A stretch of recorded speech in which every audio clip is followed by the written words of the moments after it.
Well, we have to have both. We have to leave the market to regulate itself to a certain extent, but we also need a regulation in order to create a level playing field. If you don't have regulation, for instance, in the automotive industry, well, everybody does what he or she wants. So the regulation should create level playing field for the industry, for the players, but the market should then, decide who is going to be the winner. I'll give you an example. If we are talking about CO2 legislation, about CO2 limits, let the regulator give the industry the limit values, but let the industry decide how to get there.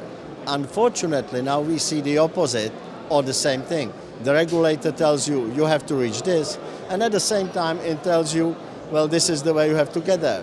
So both, but we need the regulatory bodies as global as possible. We do not operate in vacuum. We need to have a proper regulation at the EU level for us in Europe, and we have to have global bodies that will develop global regulation, because without that it will be difficult to trade.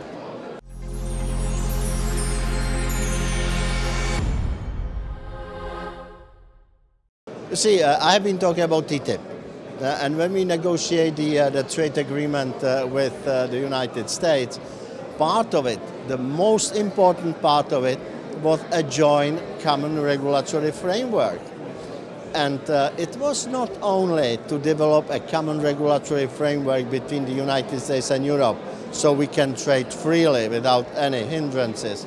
We have hope that this framework will then become a global framework. Now, by stopping the TTIP, that bloke Trump, sorry to say that, now has put us into the hands of China and opened the whole world, and now we will have to, because they are the #1 car producer, they are by far, the biggest producers of EVs, they will set up the rules. So what can be done?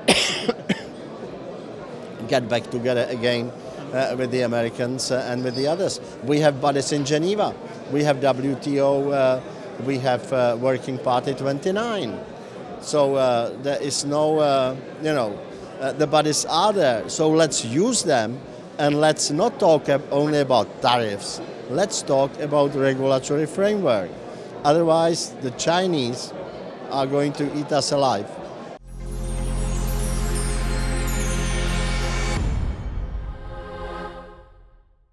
Well, it's very difficult to say. I think that we have certain goals that are given that we want to reach. I think that the environmental one is probably the #1 issue today. So to contribute to the climate change discussion, and the industry wants to do it, but also to satisfy the citizens, to satisfy people, to produce affordable cars, to produce cars that you and I can afford.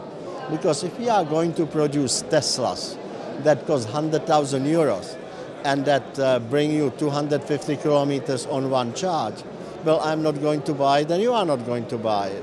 So we want to have cars that are basically environmentally friendly, that are affordable, and that young people will buy.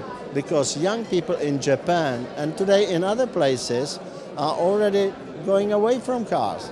They are basically going towards status symbol in Japan is not a car. It's iPad, iPhone, whatever you have in your pocket. It's connectivity. So we have to adjust to it.